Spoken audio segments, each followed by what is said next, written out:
Hi friends of cocktails, and welcome to 2023. A new year is always a chance to try and to learn new things, and dry January has been a growing trend for the last couple of years, and so has the popularity of non-alcoholic spirits and cocktails. But they can be hard to find and quite expensive.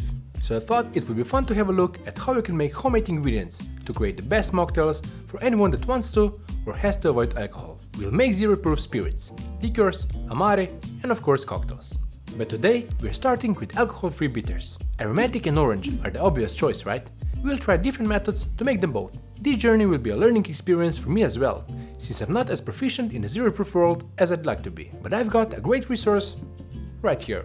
I'll show you more in a second. If you'd like to see and learn about a different approach to zero-proof cocktails, make sure you hit the like button and subscribe. Then let's start the journey together. It's mocktail time?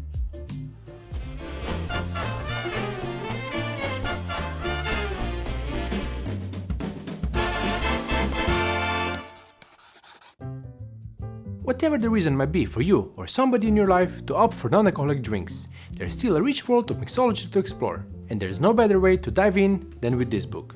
Zero, a new approach to non-alcoholic drinks. Written by the culinary team of Chicago's Alinea, a 3 Michelin-star restaurant. The book offers countless insights into beverage design, with a unique perspective on creating non-alcoholic substitutes for your cocktails, just like the other famous book from the same authors, the Aviary Cocktail Book. It's not the easiest book to find, and it's certainly not the cheapest cocktail book either. But if you enjoy exploring new flavors, creating ingredients yourself, and are looking into the world of zero-proof mixology, this is your Bible. You'll get over 250 pages and nearly 100 unique recipes. Or let me know in the comments that you'd love to see me explore these recipes, and we'll do that together. So how do we make non-alcoholic bitters, if alcohol is what extracts the most potent botanical flavors from fruits, nuts, vegetables, and roots? As anyone who enjoys tea knows, hot water can do a pretty good job also, but there's something better: glycerin. Also known as glycerol, it's a clear, colorless and odorless liquid with a sweet taste and consistency of thick syrup. It has a ton of uses in the food and other industries. We'll use it because it's a great solvent for extractions without the use of alcohol. I'll leave a link where you can find it, but also tell you about what you can use as a substitute. We've done homemade bitters before on this channel. We know how crucial they are to making a great cocktail, and we've seen that they can be made in a variety of ways. Today we'll make aromatic and orange bitters, which are usually the first kind of bitters when you're stocking up your bar. I think it makes sense to take the same approach for a zero-proof version. As mentioned, we'll make the bitters two different ways: aromatic bitters in a sous vide, which is my preferred method, followed by orange bitters in a saucepan. The book gives both options for orange bitters, but just the saucepan option for the aromatic bitters. I've tested multiple batches and techniques and found that I prefer the sous vide method for aromatic bitters as well. I've also taken the liberty to change the recipe slightly, to my taste. Here's what you'll need. The base will be water and glycerin, but you can add caramelized sugar in place of our solvent. The flavoring agents are cloves, Ceylon cinnamon, star anise, dried orange peels, nutmeg, green cardamom, powdered ginger, allspice berries, black pepper, vanilla, and tonka bean. If you can get tonka bean, just double the amount of vanilla. For the bittering agents, we're using shinsona bark and gentian root.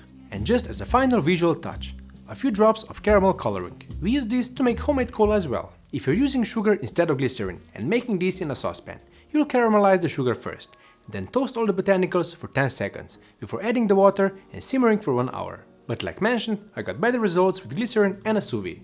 Let's start by crushing some of the botanicals, so they'll release as much flavor compounds as possible. I'm adding 20 grams of Ceylon cinnamon, 5.5 grams of star anise, 3 grams of nutmeg, 6 grams of green cardamom pods, 4 grams allspice berries, 1.5 gram black peppercorn, and 4 grams of tonka bean. Grind all that we added, really making sure everything in there gets equal treatment. Cinnamon is guarding some of the smaller ingredients, so I'll get that out of the way and ground some more. Once you're happy with that, transfer everything in a sous vide bag. Follow with the rest of the ingredients, including 15 grams of cloves, 7 grams of dried orange peels, 4 grams of ground ginger, 1.2 grams of a vanilla bean, cut open lengthwise. Throw it in the bag, clean up as you go, and add the bittering agents. 10 grams of shinsona bark and 10 grams of gentian root. You'll find most of the ingredients in a well-stocked supermarket, but you'll probably have to turn to Amazon for some. Lastly, pour in our solvents, 50 grams of glycerin and 500 grams of water. And like mentioned, you can add 20 grams of caramelized sugar in place of glycerin. To see how I made caramelized sugar, check out the homemade cola episode. Carefully vacuum seal the bag. As always, go for the double seal. Then place it in the sous vide bath set to 90 degrees Celsius or 195 degrees Fahrenheit for 1 hour. This process will give us flavorful bitters, but the lack of alcohol also means shorter shelf life for the bitters. We'll talk about this in the future, as we try different non-alcoholic ingredients. After 1 hour, take the bag out and let it chill to room temperature before opening and straining the contents. You can speed this up by placing it in an ice bath. Use a cloth filter to strain the bitters. Once it's mostly filtered, I like to put the filter and everything on it into a potato ricer to squeeze out all of the flavors from the solids. Then strain again through a coffee filter to catch the smaller sediments, but the bitters still won't turn out completely clear. During the R&D phase, I tried adding Pectinex, 0.2% of total weight of the liquid, and while the result was clearer, it still wasn't perfect, so it's not worth the extra step. But if you're using sugar instead of glycerin, the Pectinex clarification might work better. Like I said, I'm learning too. For the sake of faster shooting of the episode, we're not waiting for everything to filter, but I'll just move on with what has filtered by now, and let the rest continue on the side. At this point, I'll add some caramel coloring to make the bitters closer to what Angostura aromatic bitters look like. 7 drops per 100 ml of bitters. This doesn't add any taste, it's purely for presentation. Bottle and store it in the fridge for up to a week or 2. Then it will lose the intensity of the flavors. Glycerin is a natural preservative, but we didn't add enough to work that way. A great hack is to split the bitters in small batches and place them in the freezer. That way, they'll be good for several months. With aromatic bitters done, we can move on to orange bitters and the second method of the day, cooking in a saucepan. This will actually be a 4th different way we'll make bitters on this channel. We of course used sous vide just now, but also for the allspice bitters. We originally made orange bitters the old-fashioned way, by leaving a mason jar on a countertop for a few weeks.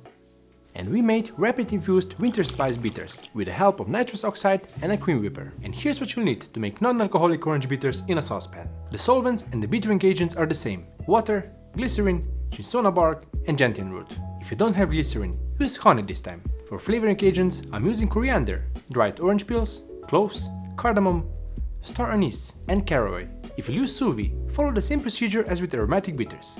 Here everything will go into the pot and cook for an hour. Again, start with the mortar and pestle and crush 4 grams of star anise and 5 grams of cardamom pods before adding to the saucepan. Follow with everything else: 40 grams of orange peels, 15 grams of coriander, 2 grams of cloves, 1.5 gram of caraway, and the bittering agents. This time only 4 grams of cinchona bark and 25 grams of gentian root. The glycerin and water amounts are the same as before, 50 grams and 500 grams. In place of glycerin, you can use 30 grams of honey. Bring the mixture to a boil over high heat, stirring to mix everything nicely. Then cover the pot and reduce the heat to maintain a slow simmer for an hour. So the same time frame as with the sous vide, but much harder to control the right temperature throughout the process. Once you're done, remove from the heat and leave to cool completely. Then it's the same process as before: strain, press, and strain again. If you're still in a rush, move the filter and keep going. Again, you have the option of trying additional clarification with Pectinex to get clearer looking bitters. As you'll often hear with these homemade ingredients, store in the fridge and use as soon as possible, or split up and place in the freezer. So now we need a 0-proof bourbon and we can make an old-fashioned mocktail, right?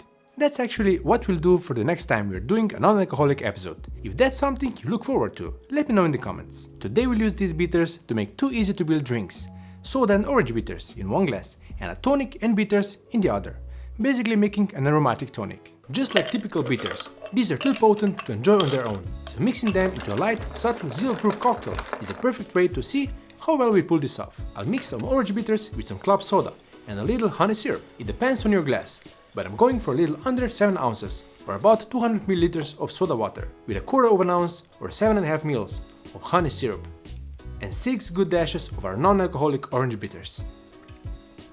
And a cocktail time staple: 2 drops of saline solution to really enhance the citrus notes in our cocktail. Lift everything with a bar spoon to gently mix the ingredients and garnish with a lemon wedge. That way you can add more acidity later if you want. As for our own aromatic tonic, you could make it completely homemade by making your own tonic syrup. But here I have a bottle of Fever Tree tonic. This is exactly 200 milliliters or 6.8 ounce. Then we go straight in with aromatic bitters, 6 dashes. Fever Tree actually sells an aromatic tonic, but there's something special about adding the rich spices of the bitters yourself, and this time without any alcohol. And like before, 2 drops of 20% saline solution. For this one, I'm adding a lime wedge. Beautiful. Dry January, Sober October, being on the wagon, pregnancy, religion, health reasons, being underage, or just a personal decision, whatever your reason may be for looking into zero-proof cocktails. Here's to you. Cheers! Soda and bitters is one of my favorite ways to make a simple and refreshing drink by adding a little complexity. Fresh citrus notes of lemon and orange transition nicely into the balanced mix of the bitters and sugar. If you want it with more acidity, just squeeze the lemon wedge and give it a little stir. All in all, a subtle sipper, but you still get wonderful botanicals from the bitters. As for the tonic, you get aromatic spices with lime freshness on the nose. Interestingly, our homemade 0 ABV Aromatic Bitters gives the tonic a subtle cola undertone, pairing it nicely with the bitterness of the tonic. It definitely enriches the experience, and you go further by adding a splash of fresh lime juice from the garnish.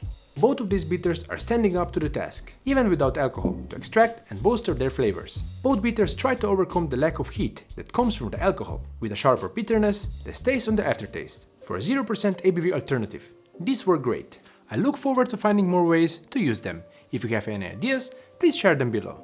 And I have to say, it's a different feeling ending an episode without a drop of alcohol. If you're partaking in Dry January, I hope this gives you something fun to try out. Here on Cocktail Time, it will be just a dry week, not month. Next week, we'll make a cocktail with another super interesting homemade ingredient. I'll see you then. Cheers, friends of cocktails and mocktails alike.